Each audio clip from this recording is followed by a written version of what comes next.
হ্যালোজিনে বলতে পারবো না, আমি 8 ঘন্টা চালিয়েছি। এই লোড নেবো আর ভোকাল লোড দুটো এনার্জি লাগে, একটিও লাগে, সেটা কষ্ট আঁকাতে পারছি। 8 ঘন্টা চালিয়েছি আর না হ্যালোজিন বাতিল করে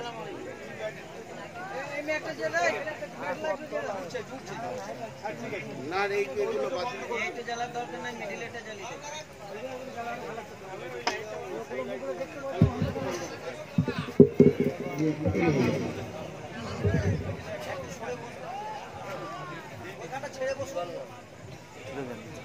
अस्सलामु अलैकुम व रहमतुल्लाहि व बरकातुहू।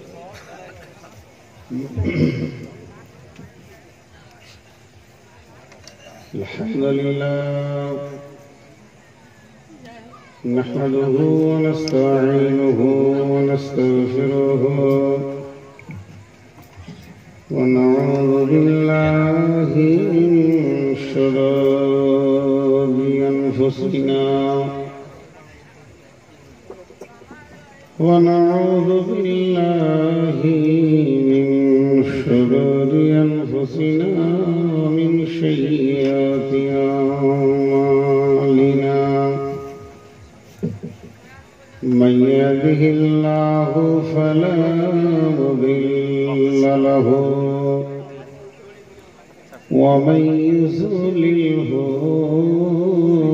فلا هادي له وأشهد أن لا إله إلا الله وحده لا شريك له وأشهد أن محمدا عبده ورسوله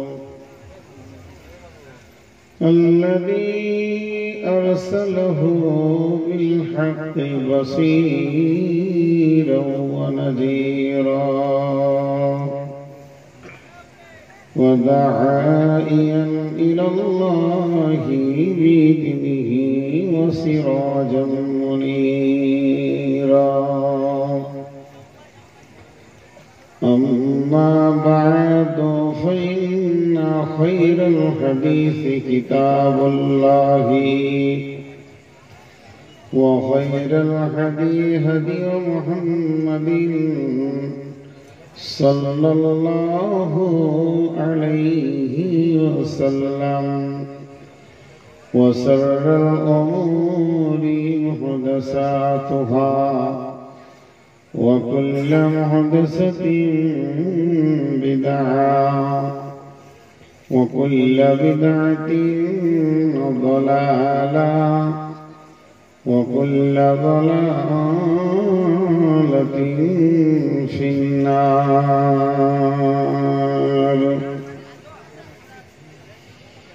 فقد قال الله تبارك وتعالى في كلامه المجيد وفرقانه الحميد.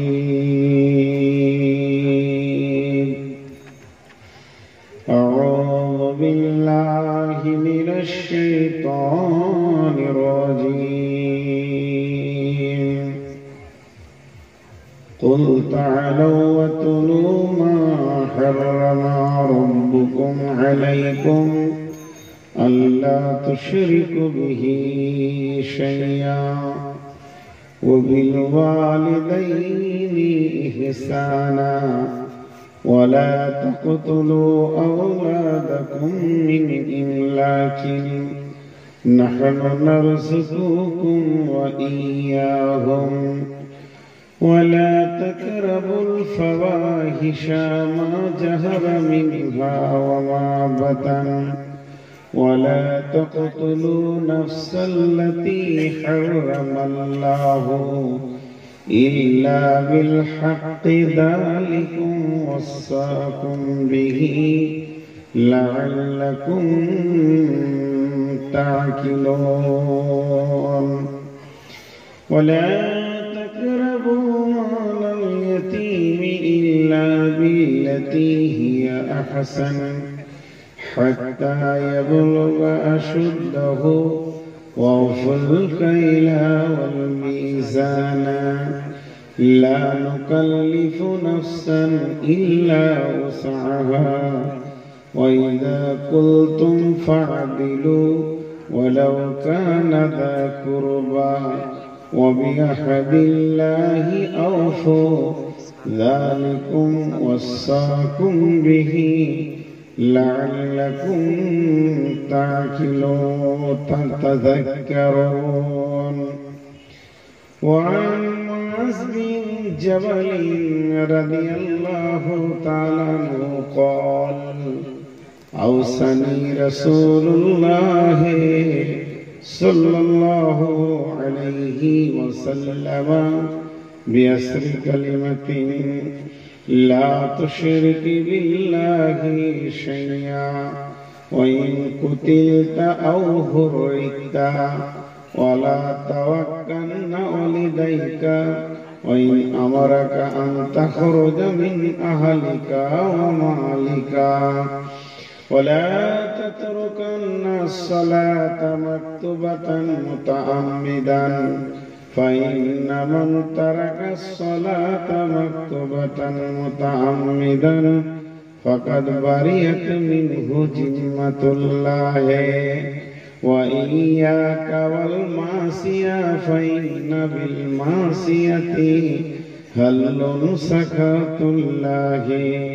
وإياك والفرار من الجهف وإن أهلك الناس وإن أصاب الناس موت أنت فيه فاصبر ولا تنفق على عيالك من التولد ولا ترفع عنهم عصاك العذاب وأخفهم في الله.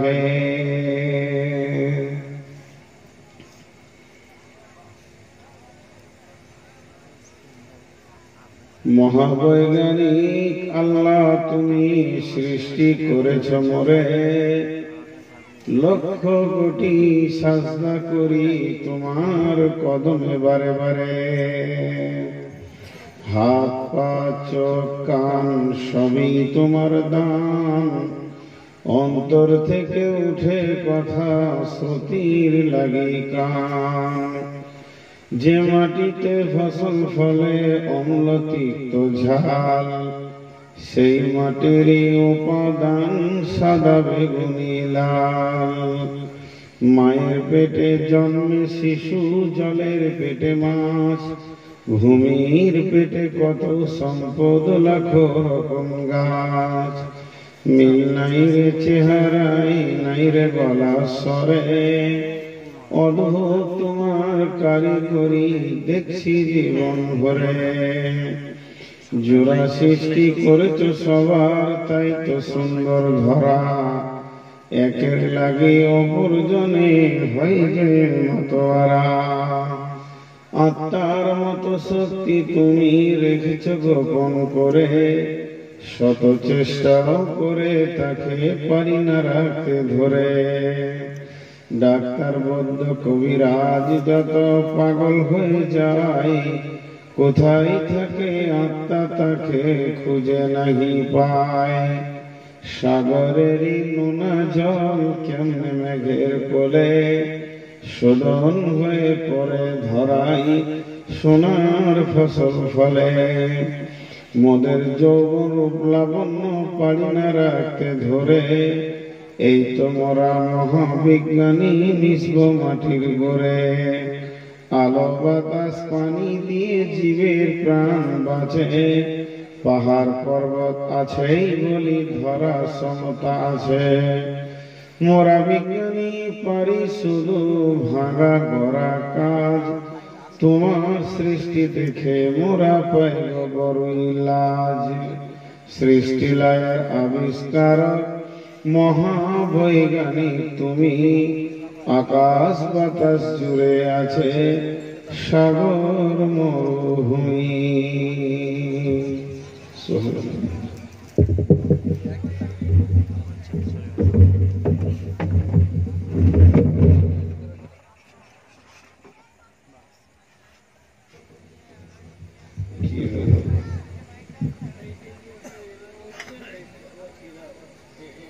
কি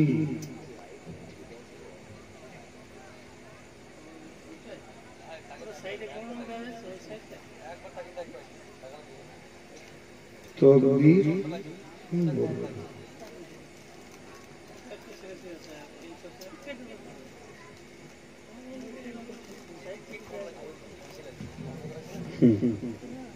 কার কথা রাখবো কার না।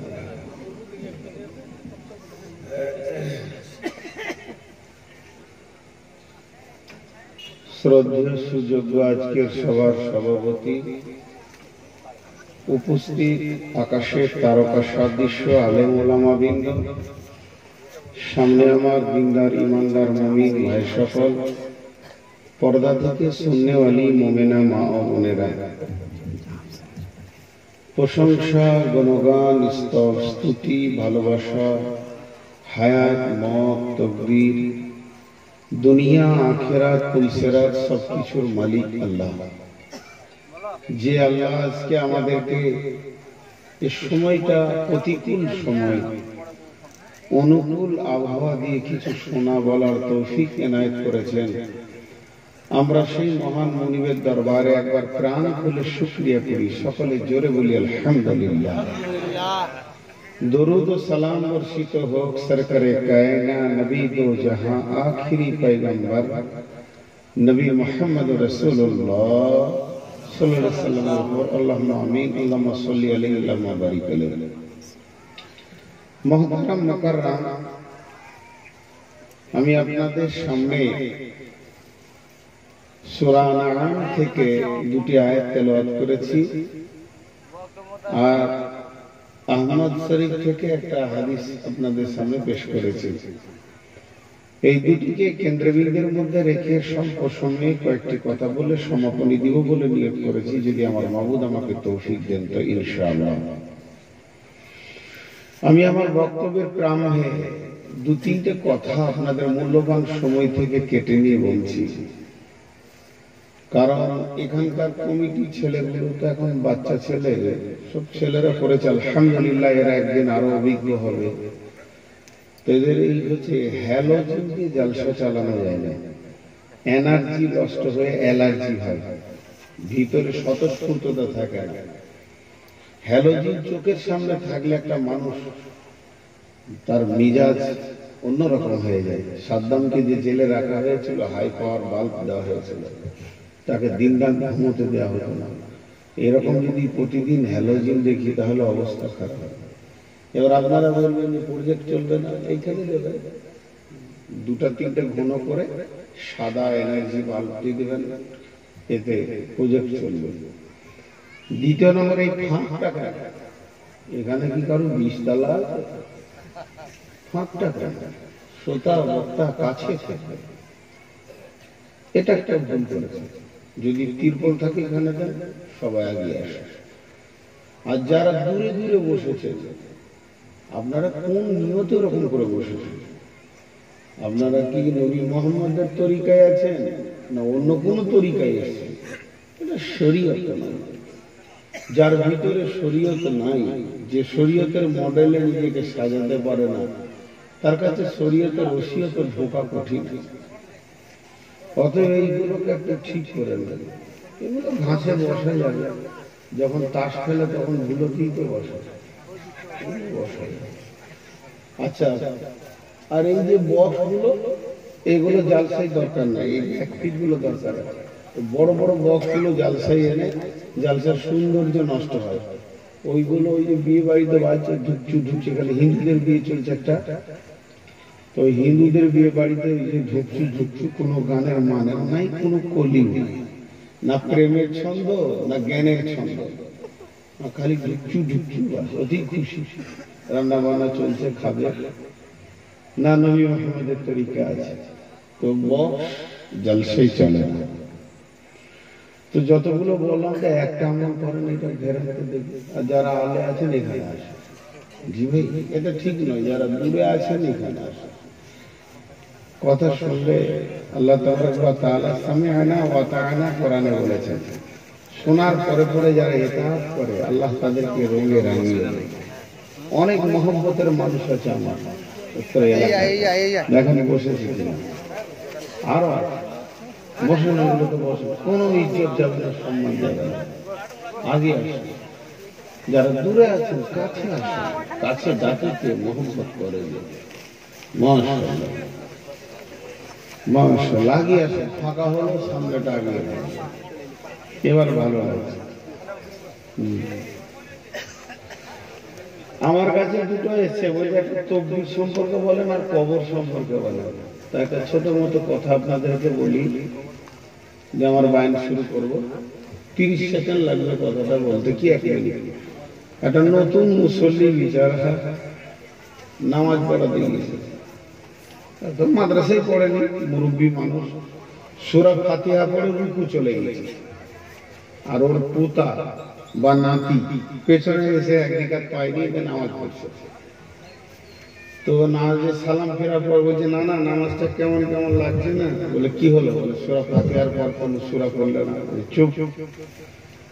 কুল হোটেল প্রতিটি তো ইন্না দাইনা চলে আসছে, ওইটা প্রতিটি তো আড়াই তলা দিয়ে চলে আসছে, আমি রেখে ছেড়ে দিলাম যে আমি কুলুটি বলবো, এত পড়াচ্ছে আবার।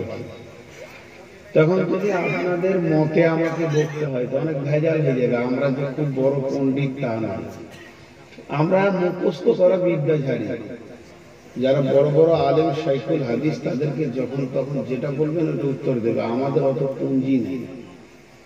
এখানে এসেছি আমি একটা স্টাডি করে এসেছি। যদি আপনার আকাঙ্ক্ষা থাকতো এটা, তাহলে আপনাকে 1 সপ্তাহ আগে ফোন করতে হবে যে মৌলানা আমাদের এখানে এই বিষয়ে বলবেন। এটাকে নতুন করে ধরতে গেলে মুশকিল হয়ে যাবে। আমি আপনাদের সামনে আজকে যেটা ধরেছি বিষয়টা একটু শোনেন ইনশাআল্লাহ। একটা হচ্ছে ওয়াজ, আর একটা হচ্ছে তোয়াজ, একটা হচ্ছে ওসিহত, আর একটা হচ্ছে নসিহত। 4টা কথা, একটা ওয়াজ, আর একটা তোয়াজ, একটা ওসিয়ত, আর একটা নসিহত। ওয়াজ মানে ওয়াজের জলসা, নামাজ পড়েন, রোজা রাখেন, মদ খেন না, চুরি করেন না, ব্যভিচার করেন না, দান খয়রাত করেন, রাত হয়ে গেল আসসালামু আলাইকুম, ওয়াজ। তোয়াজ কাকে বলে? নিজের ছেলে নামাজ পড়ে না, বাবা নামাজ পড়, না পড়বো না, বাবা পড়ো, জাহান্নাম যাবে বাবা পড়ো, বারবার বারবার বারবার তোষাবো। ওয়াজ হয় ব্রেন থেকে, তোয়াজ হয় হৃদয় থেকে, এখানে মহব্বত থেকে। একটা ওসিয়ত, একটা নসিহত। এই যে চলছে এটা নসিহত, ওয়াজ নসিহত। আর ওসিয়ত কি? যে কোরআনের ভিতরে ফরাইজের কথা আছে, সূরা নিসার মধ্যে ফরাইজের কথা আছে। তো যে চ্যাপ্টারে ফরাইজের কথা আল্লাহ নিয়ে এসেছে, আমি মরে গেলে আমার জমি, আমার ভাইপো, আমার স্ত্রী, আমার মেয়ে কত পাবে, আমার আব্বা বেঁচে থাকলে কত পাবে, মা কত পাবে, ওই জায়গাতে ওসিয়তের কথা আছে। যে লোকটা মরবে প্রথমে তার মাল থেকে তার ঋণ শোধ হবে, তারপরে তার ঋণ শোধ হয়ে যাওয়ার পর তার মালে থেকে তার ওসিয়ত পুরা হবে। মরার আগে ওসিয়ত করে ছেলেকে, বাবা মনে হয় আমি আর উঠবো না, আর আমি বেঁচে দুনিয়া করব না, মাদ্রাসায় 1 কাঠা জায়গা দিও, মসজিদে 1 কাঠা দিও, আর ইলামবাজার মাদ্রাসায় 5 কাঠা দিও, উড়িষ্যা মাদ্রাসায় 2 কাঠা দিও, মেটেকোনা মাদ্রাসায় 5 কাঠা দিও, 1 বিঘেকে ভাগ করে দিও। তোমার মাকে দেখবে, ছোট বোনটার বিয়ে দেবে, ছোট ভাইটা পড়ছে, তুমি হেল্প করবে। এগুলো হচ্ছে ওসিয়ত। তো ফরাইজ যেমন ফরজ, ওসিয়ত অতটাই ফরজ। যতক্ষণ পর্যন্ত ওসিয়ত এই ফরজটা মেনে নিতে। তো মুহতারাম ভাই বুজুর্গ দোস্ত, যেমন ব্রেন সেরকম ওসিয়ত হয়। জি ভাই, যেমন ব্রেন সেরকম ওসিয়তের বহর হয়। যে যেমন ক্যাটালগের মানুষ তার ওসিয়তের ব্রেনের বহর দক্ষ এবং গভীরতা অত বেশি থাকে। আপনাকে আপনার আব্বা ওসিয়ত করেছে, আপনাকে আমাকে আমার মা ওসিয়ত করেছে, আমাকে আমার শিক্ষক ওসিয়ত করেছে, আমাকে আমার বন্ধু ওসিয়ত করেছে।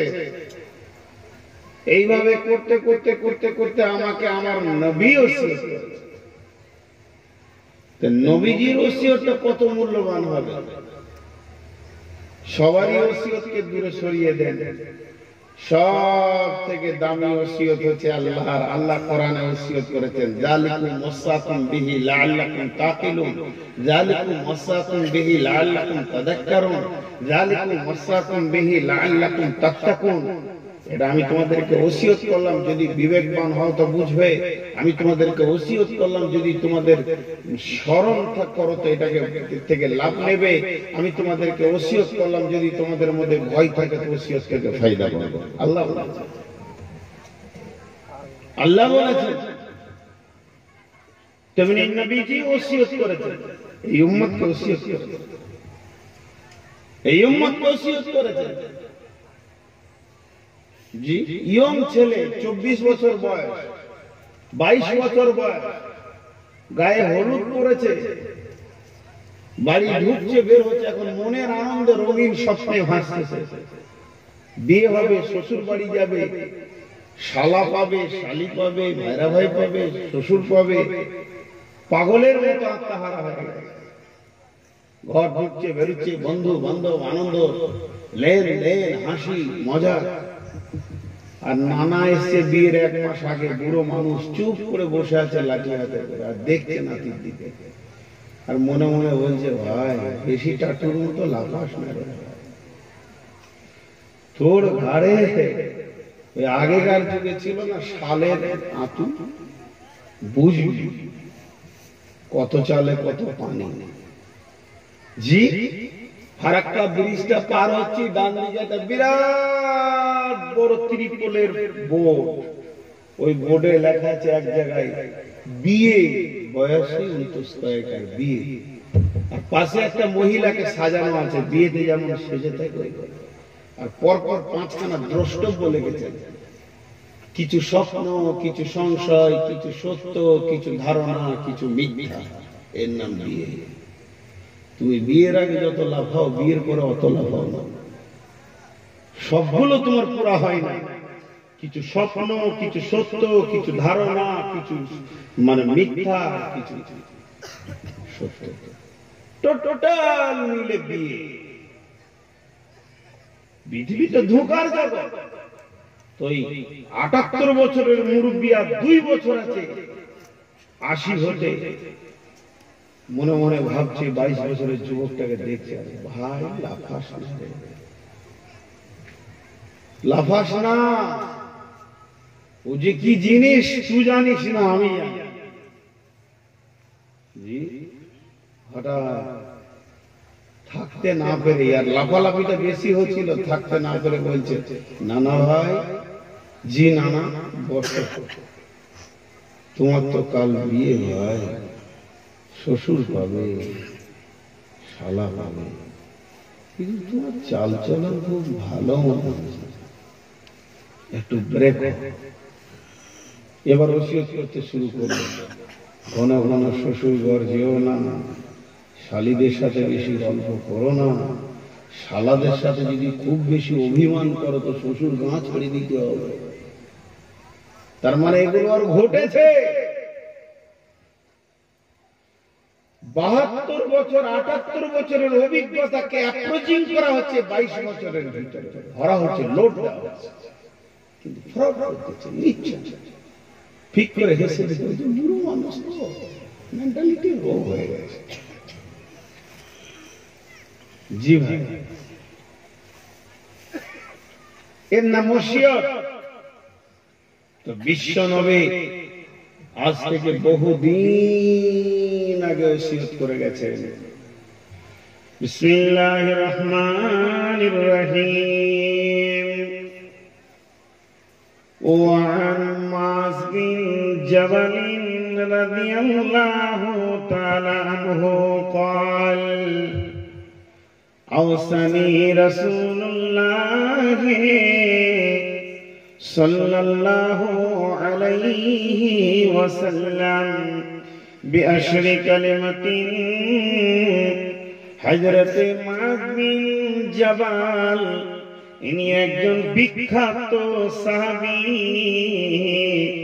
এই সাহাবীটা কত বড় সাহাবী, কঠিন কিয়ামতের দিনে যখন আলেমরা কিয়ামতের ময়দানে উঠবে, যেখানে সারা পৃথিবীর আলেমদেরকে রাখা হবে, যে আলেমরা জান্নাতে ওয়ারাসাতুল আম্বিয়া, সেই আলেমদের সর্দার বানানো হবে হযরত মুআয বিন জাবালকে। আল্লাহর নবী সফরের সঙ্গী হিসাবে বেশি ব্যবহার করতেন মুআয বিন জাবালকে।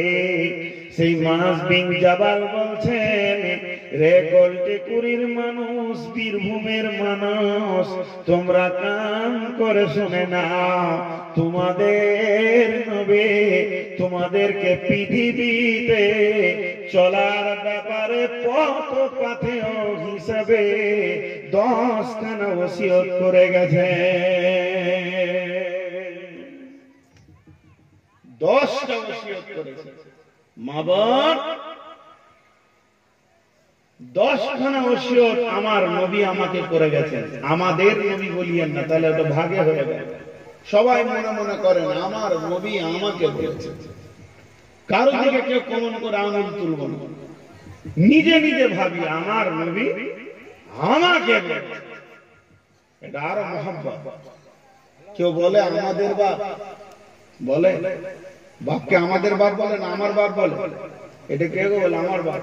বড়কে শুধু লোক বলবো আমার বাপ, ছোটকে শুধু লোক বলবো আমার বাপ। এই আমার বাপ বলার আমাদের বাপ বলা তাহলে ভাগে চাষ হবে। তো আমার নবী বলেছেন, ওয়ান মুআয বিন জাবাল রাদিয়াল্লাহু তাআলা আনহু قال أوصني رسول الله صلى الله عليه وسلم بعشر كلمات। মুআয বিন জাবাল বলছেন, আল্লাহর নবী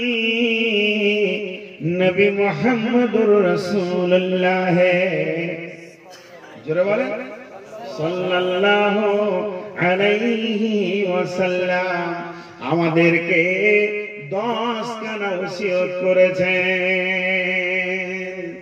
তার মধ্যে নাম্বার 1, লা তুশরিক বিল্লাহি শাইয়া ওয়া ইন কুতিলতা আও হুরিকতা ولا تَعْكَنَّ وَلِدَيْكَ وَإِنْ أَمَرَكَ أَنْ تَخْرُجَ مِنْ أَهْلِكَ وَمَالِكَ وَلَا تَتْرُكَنَّ الصَّلَاةَ مَكْتُوبَةً مُتَعَمِّدًا فَإِنَّ مَنْ تَرَكَ الصَّلَاةَ مَكْتُوبَةً مُتَعَمِّدًا فَقَدْ بَرِئَتْ مِنْهُ ذِمَّةُ اللَّهِ ولا تسرمن الخمر فإنه رأس كل فاحشة وإياك والمعصية فإن بالمعصية هل سكات الله وإياك والفرار من الزحف وإن هلك الناس وإن أصاب الناس موت أنت فيه فاسقط وأنفق على عيالك من التوليك ولا ترفع عنهم عصاك العذاب وأكفهم في الله।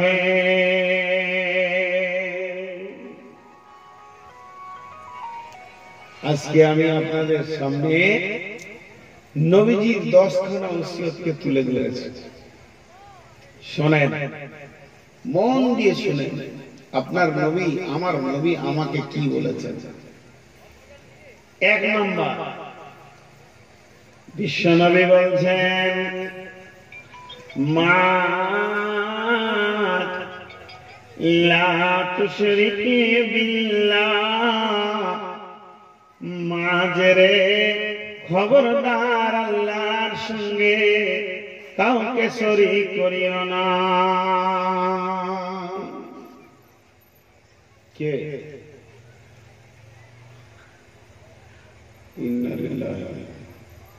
ঠিক আছে, আমি সকালে কথা বলছি। হ্যাঁ, বাহিনী করছি। ঠিক আছে। মালদায় একজন আমার মহব্বতের মানুষ এখন ইন্তেকাল করলেন, ইন্না লিল্লাহি। আর আজকে সকাল 6টায় আমার একজন ওস্তাদ মারা গেছেন, বিরাট আলেম। ইন্না লিল্লাহি।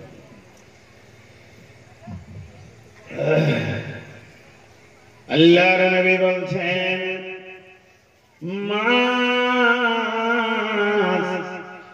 লা তুশরিকি বিল্লাহি শাইআ ওয়া ইন কুতিলতা আও হুররিতা। মাঝরে খবরদার আল্লাহর সঙ্গে কাউকে শরীক করিও না, যদিও তোমাকে কেটে পিস বানিয়ে দেওয়া হয়, আর যদিও তোমাকে জীবিত আগুনে পুড়িয়ে ছাই বানিয়ে দেওয়া হয়।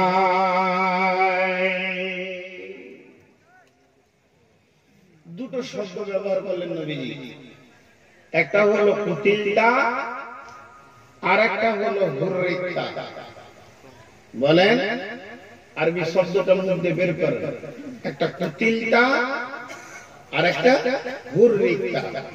জি, আপনাদের বলতে কষ্ট আছে, রসুলের ভাষা বলতে কষ্ট আছে। একবার বলেন কুতিলতা হুররিতা। এটা বলা করলাম কারণ আল্লাহ রসুলের ভাষা। এবার দেখেন, একটা হলো বেঈমান, একটা হলো ঈমানদার। তো সাহাবীদের তো রাসূলের উপরে 100তে 100% ঈমান ছিল।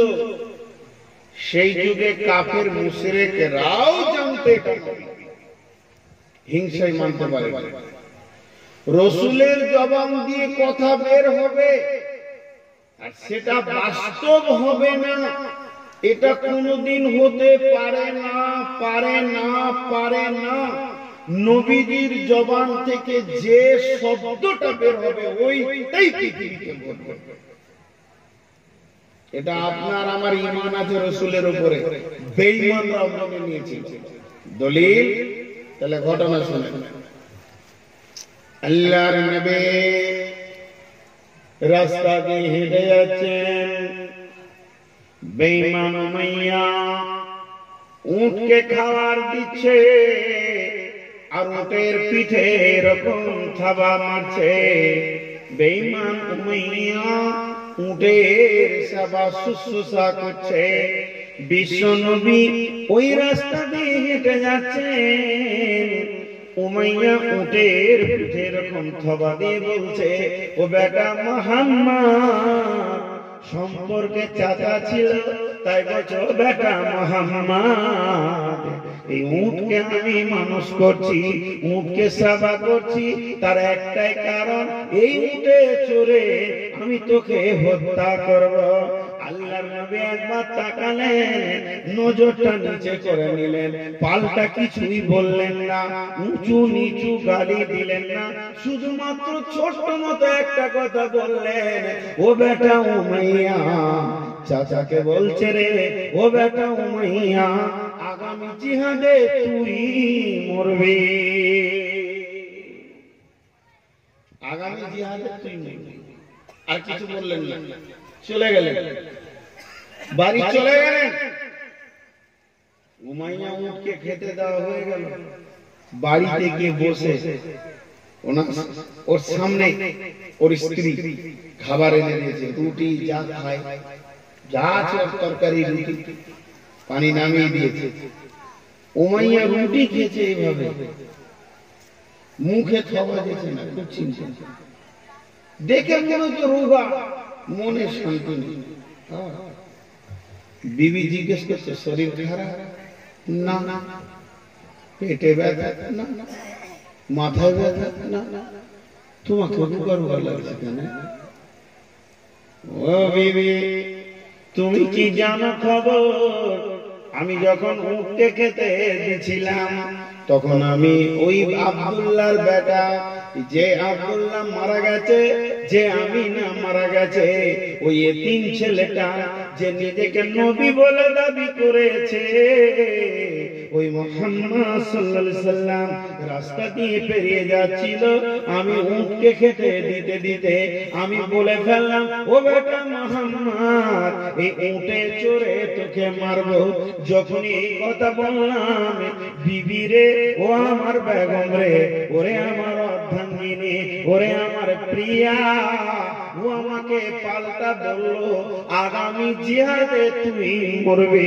যখন এই কথা বললো, কাফেরের বিবি, মুশরিকের বিবি, বেঈমানের বিবি, রাসূলের দুশমনের বিবি, আল্লাহর দুশমনের বিবি, এত বড় বেঈমান, তার বিবি কি বলছে দেখলেন? তার বিবি বলছে, যে মুখ থেকে কথাটা বের হয়েছে তোমার আর উপায় না।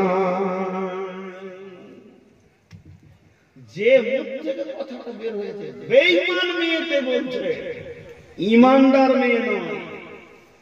যে মুখ থেকে কথাটা বের হয়েছে তোমার আর উপায় নাই। খানিকক্ষণ থাকার পর গাটা ঝেঁকারে উঠে বলছে, খেপি না থাকবে বাঁশ, না বাঁচবে বাঁশড়ি, জিহাদে আমি যাবই, আমি জিহাদে যাব না তো মরবো কি করে?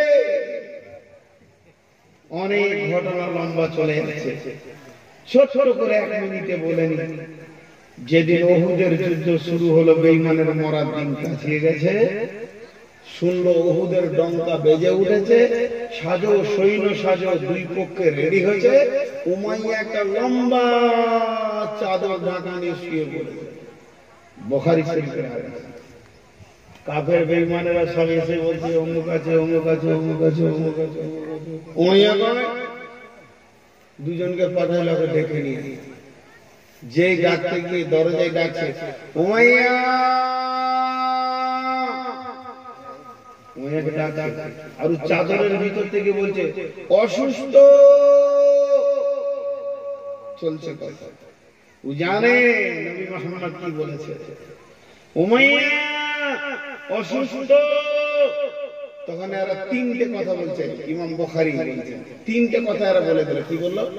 রে উমাইয়া, আজকের মতো জিহাদে তোমার মতো বীর মাস্তানটা যদি নিজেকে অসুস্থ বলে ঘোষণা দেয়, তাহলে তুমি 3টে কাজ করো। 1 নম্বর হচ্ছে তোমার বাপের দেবদেবীর মুখে লাত মেরে দাও।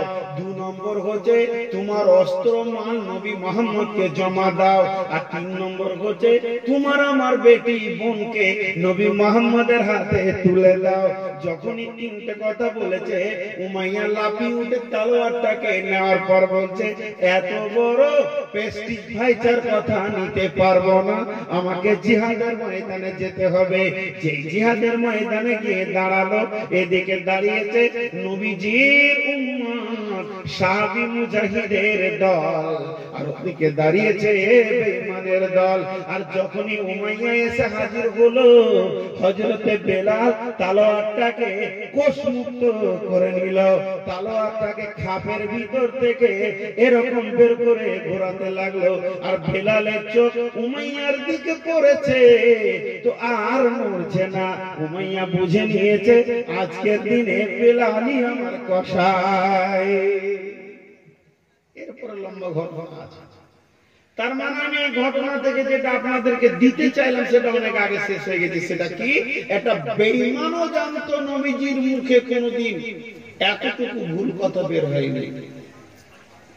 আর ইমানদারদের কথা তো থাক, আর লম্বা হয়ে যাবে, আসল বিষয়বস্তু ফৌত হয়ে যাবে, বিষয়বস্তু ছাড়া যাবে। তাহলে যে নবীজি জীবনে কোনদিন মিথ্যা বলেননি, যে নবীজির জবানে কোনদিন মিথ্যা বের হয়ে যায়নি, যে নবীজি মানুষকে কোনদিন ধোঁকা দেননি, যে নবীজির দ্বারা মানুষের কোনদিন মানে মিথ্যা প্রতারণা করেননি, ওই রকম নবীজি বলছেন, মাঝরে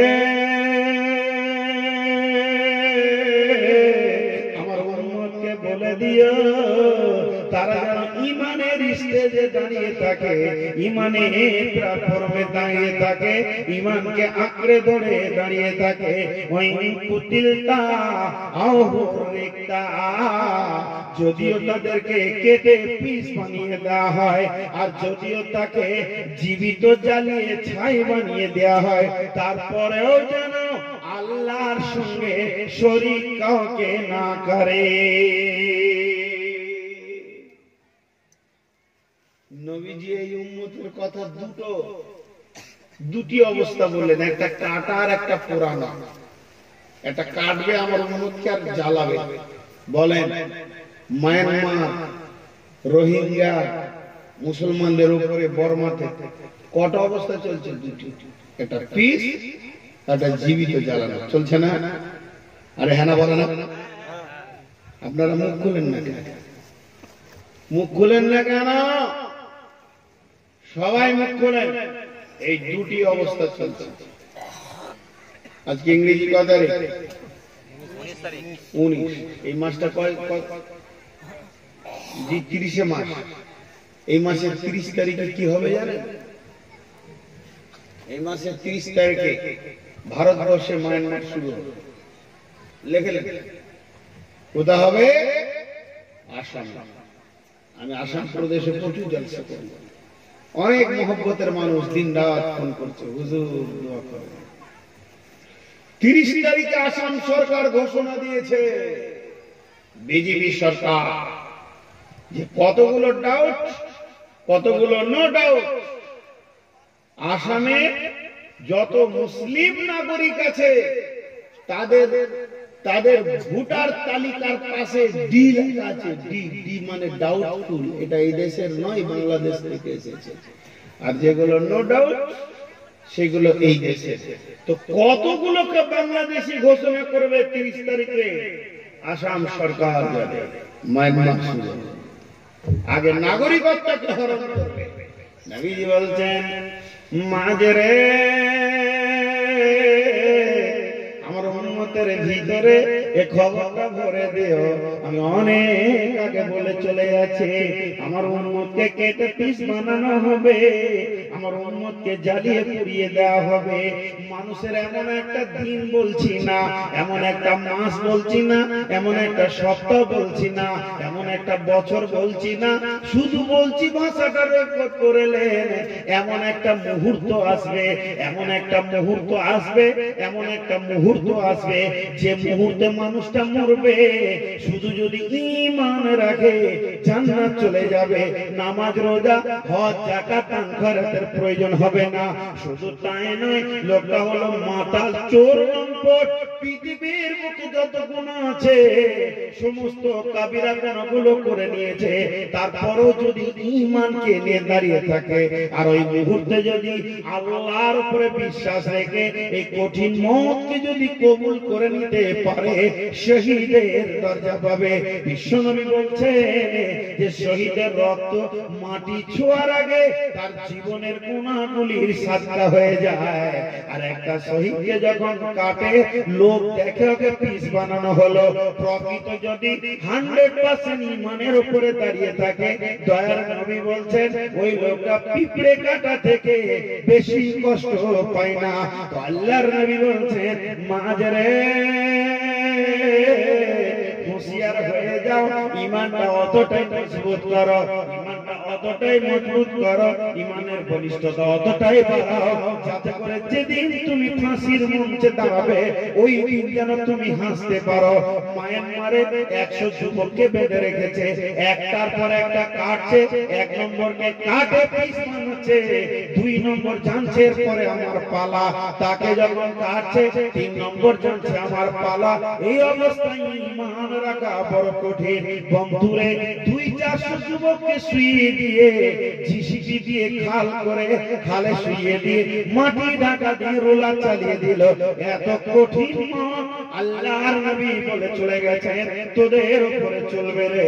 অতএব ঈমানটা এতটা মজবুত বানা যে পৃথিবী আর সে রাসূলের জামানার মতো ফিরে আসবে না। একটা লোকে একটা বাচ্চা শিশুর যদি রোগ হয় সেরে যাওয়ার সম্ভাবনা আছে। একটা 20 বছরের ছেলে যদি হাড় ভাঙে জয়েন্ট নেওয়ার সম্ভাবনা আছে। একটা 50 বছরের যদি মানুষের পা ভেঙে যায় জয়েন্ট নেওয়ার সম্ভাবনা আছে। কিন্তু যদি একটা 100 ক্রস করেছে বৃদ্ধের হাড় ভেঙে যায় আর জয়েন্ট নেওয়ার সম্ভাবনা নাই। পৃথিবী পুড়িয়ে গেছে, পৃথিবী শেষ হতে চলেছে, পৃথিবী ধ্বংসের মুখে চলে এসেছে। আর রাসূলের জামানার মতো পৃথিবী আর যুবক নাই। যেহেতু আল্লাহর নবী বলে দিয়েছেন যতগুলি আলামত, নবীজি বলছেন শাম প্রদেশে আপনার কিনা সাবের সমুদ্রে উপকূলে স্বর্ণের পাহাড় বের হবে। উম্মতের ওই পাহাড়ের দিকে খবরদার তোমরা যেও না। যতজন যাবে ওই স্বর্ণের লোভে সকলেই মারা যাবে, মালিক কেউ হতে পারবে না। এখন ফিতনা শুরু হয়ে গেছে, আরবের বুকে জালেম বেঈমান বসে গেছে। অতএব বন্ধু বিশ্বনবী বলেছেন মসজিদে নববীতে মদিনার বুকেতে মুনাফিক থাকবে না, ঈমানদার থাকবে। একবার মদিনা খালি হয়ে যাবে রে। মক্কার ব্যাপারে বলেনি মসজিদে নববীতে বন্য পশু বাস করবে, কিয়ামতের আলামত নবীজি বলেছেন। এখন বেঈমান সরকার যা শুরু করেছে মসজিদগুলিতে বন্য পশু ঢোকার দিন এসে গেছে। ওরে গোলটি করিল ইলাম বাজারের লোক, বীরভূমের